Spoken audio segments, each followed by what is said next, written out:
Welcome to Take It from the Ironwoman. My name is Susanne Müller, your host and the Ironwoman. This podcast is about empowering yourself and others to make real changes in the world. You will hear from everyday, smart, sophisticated, hip people like you and me. Not everybody has to be an Ironwoman to impress the world. Together, we will learn from the sports and business leaders how you can become a more successful person as an entrepreneur or a leader. It's one step at a time, one day at a time. Take your steps now. Take your big steps now. Join me on this journey to success. This podcast is being sponsored by Get Loopy. On episode 41, you can hear the story of Isabel, the co-founder and CEO. Get Loopy, get a 20% discount off your first order. GetLoopy.com. Okay. Take it from the Ironwoman. Again, we have a very special guest today. Anette from Texas is with us. And Anette and I met virtually in the TPF4, which is the podcast fellowship. Now it's called workshop because it is work. So welcome, Anette. I'm very happy to have you here on our podcast. Let's just hear from you a little bit. Well, thank you, Susanna. I appreciate you inviting me on, and I was excited to visit with you today on a just one-on-one basis. I'm Anette Carlisle. I live in Amarillo, Texas. I grew up about an hour away from here, so I never thought I'd be back here. But after my education journey for myself, my background is I'm a research scientist, evolutionary biologist, and did research on bats and other things.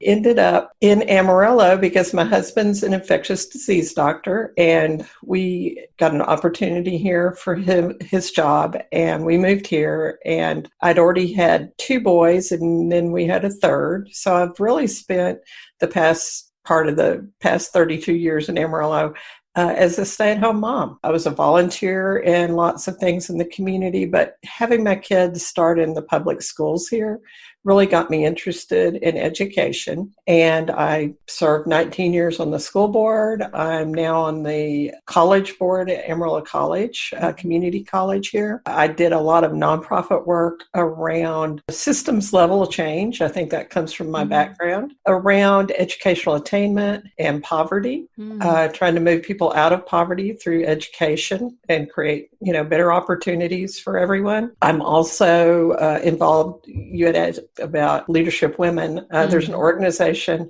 that's 30 some odd years old called Leadership Women. And it started out maybe under a different name, but it started back in Texas and it evolved into what it is now, which is Leadership Women. And our focus is on 2 programs mainly, Leadership Texas and Leadership America. Our job through this is to help grow and assist women leaders. We do it by bringing large groups of women together from across the country, or at least across the state.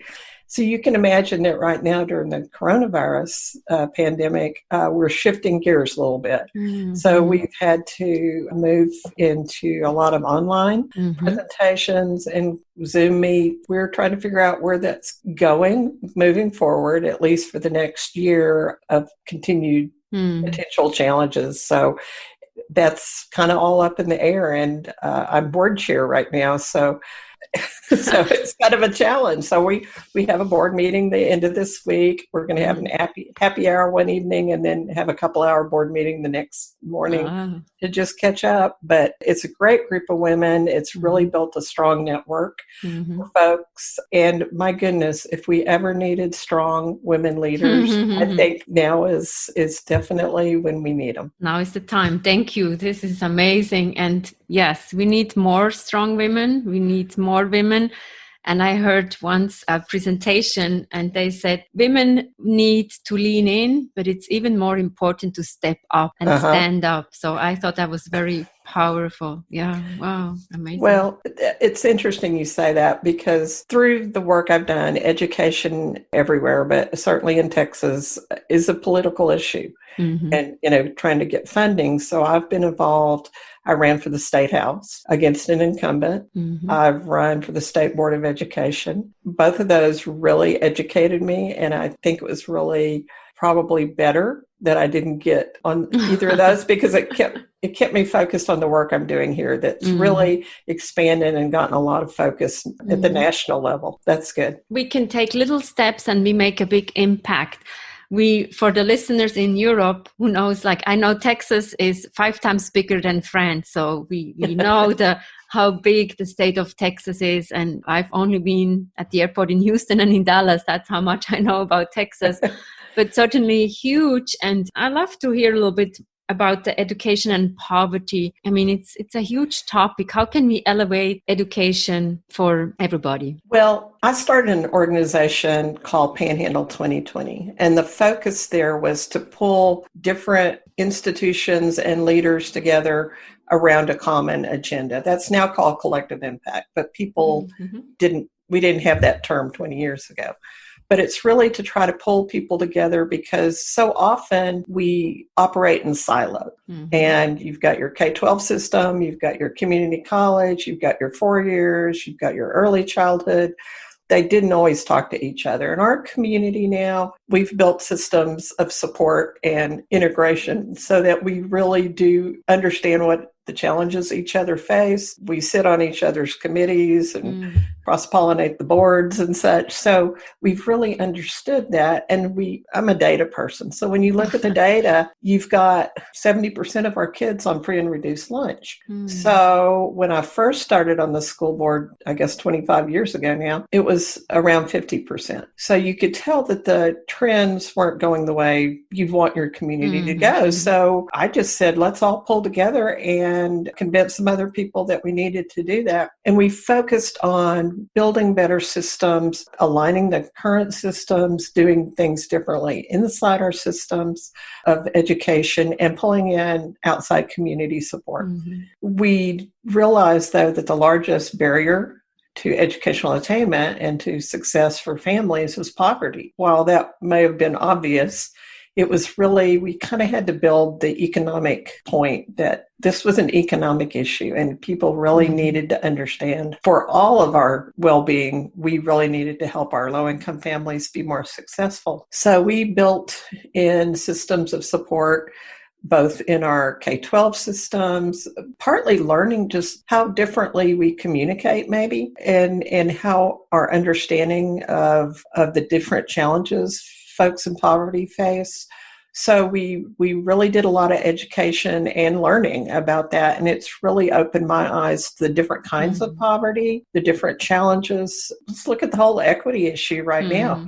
The opportunity and the privilege that I have compared to so many of our students, or that my kids had. And that's kind of my mission, is to create opportunity for others, like even if they aren't, born into a family with it.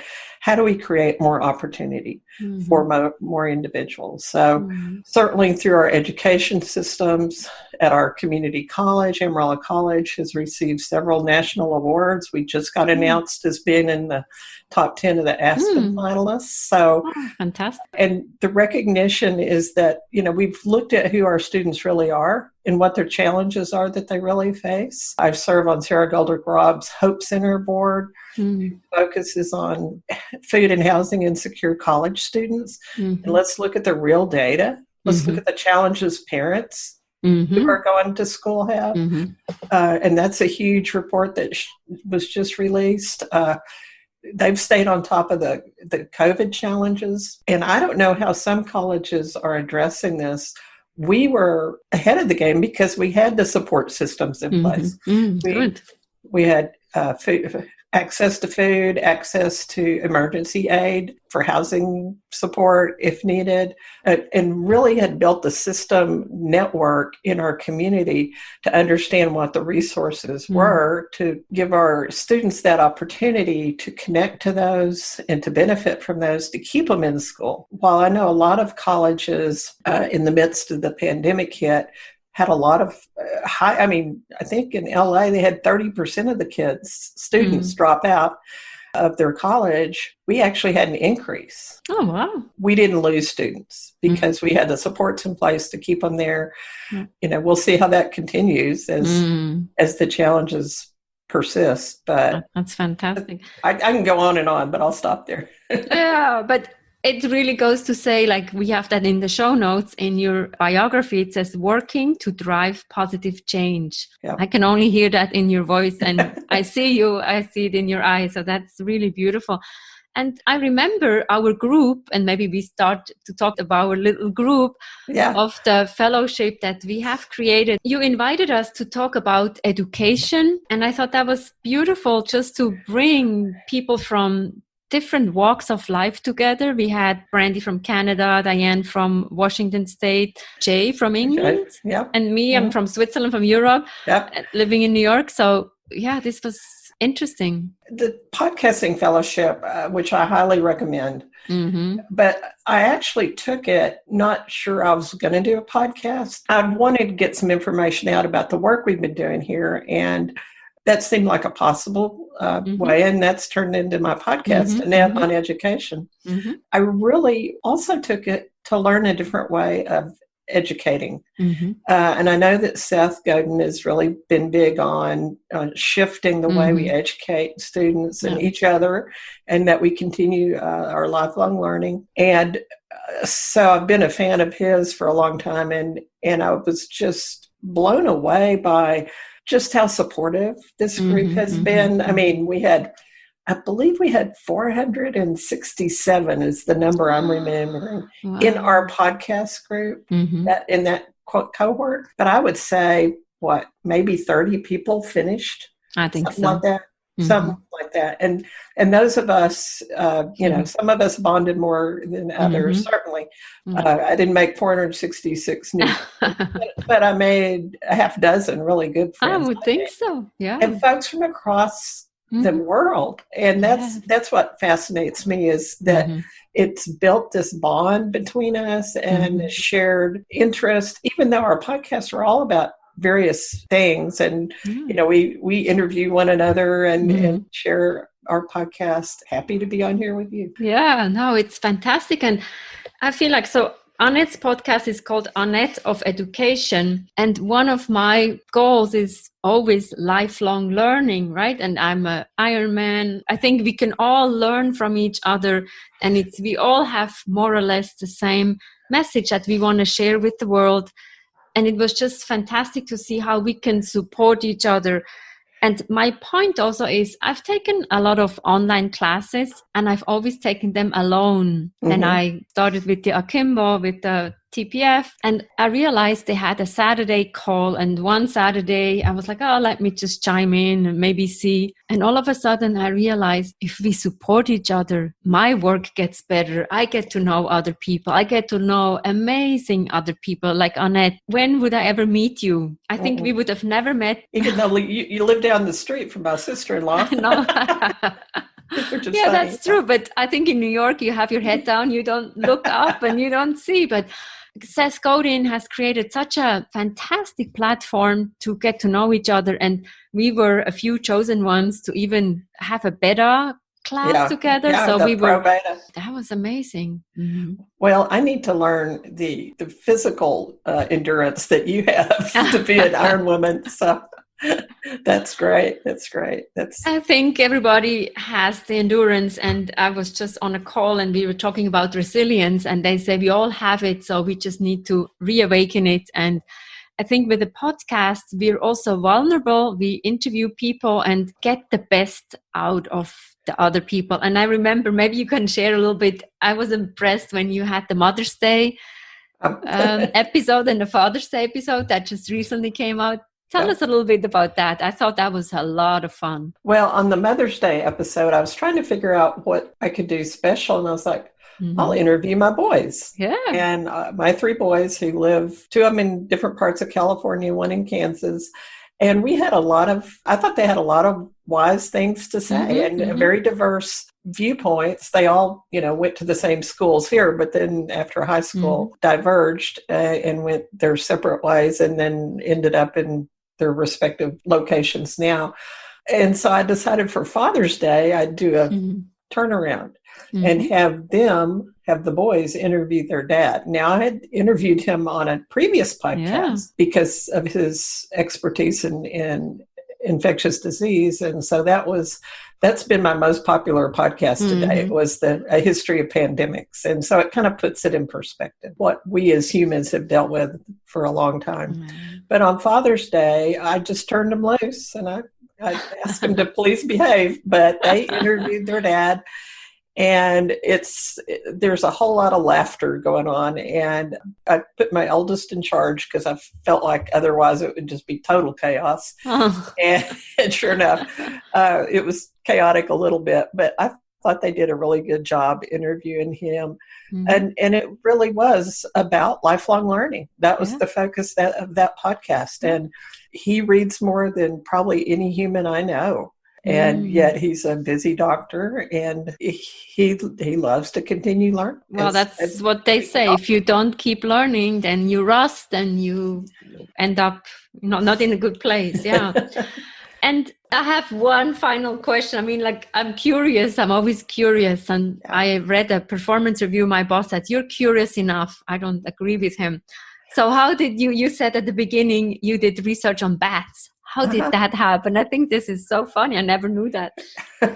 Well, I went to Texas Tech University in Lubbock. It's about 2 hours from here. I've always been interested in science. So just growing up, I'm fascinated by science. And my older brother was as well. And he's a doctor here. And so, we spent a lot of time just exploring outside, learning about animals, learning about creatures. I'm reading a fascinating book on fungi right now, on funguses. So it's just wonderful. But I've always been curious to learn about the world around me. Good. And science is how you do that. Just when I went to college, I ended up taking a mammalogy class from guy Robert Baker, and he ended up being my major professor in my master's degree, and he did research on bats. So when I started working in his lab, that's what I worked on. That's what I worked on for my master's degree. Interesting. I never met somebody who did that. So that's certainly a first. I sometimes see the bats when they fly around. Interesting. Certainly very interesting animals, to say the least. We worked on bats that were from other parts of the world, the Central and South America, the New World leaf-nosed bat. So did chromosomal evolution studies on them. It's fascinating. I don't have anything to say, but the bats is an interesting aspect. Thank you so much, Annette. This is really cool. So whoever wants to listen to Annette's podcast, it's Annette of Education. We will have everything in the show notes. Good luck, and we need more of you. Thank you, Annette. Oh, thank you, really Susanna. Cool. Really enjoyed it. Thank you. Thank you. A nice conversation to have with Annette from Texas. We can always learn something new. I didn't know about the bats. What are you taking away from this talk? Take it from the Ironwoman. We have episodes every Monday, every Wednesday. Chime in, leave a review. Thank you so much. But don't forget, getloopy.com. You get 20% off of your first order.